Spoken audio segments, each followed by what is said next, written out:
Well, at Chefin, we don't believe in ugly. With the new EcoCrock composting bin, doing what's good for outside will make the inside look good too. The compost bin has a white ceramic outer bucket that stays clean and stylish looking on your countertop.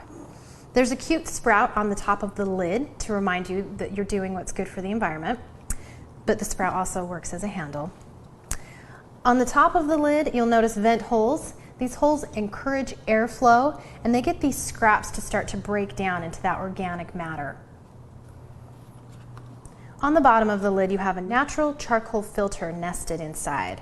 The natural charcoal filter helps to absorb any odors that are trying to escape the bin.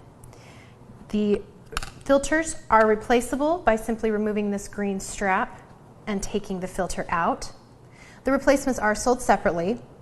And when you get them home, replacing the filter is as easy as setting it in the lid and replacing the green strap like so.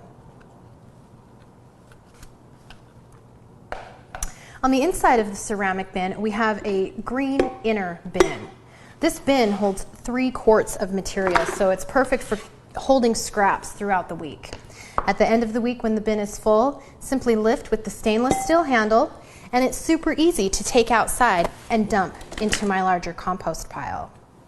When I get back in, I can clean the white bucket and the green inner bucket by simply rinsing or wiping down with warm water. And I start again. That's contemporary composting.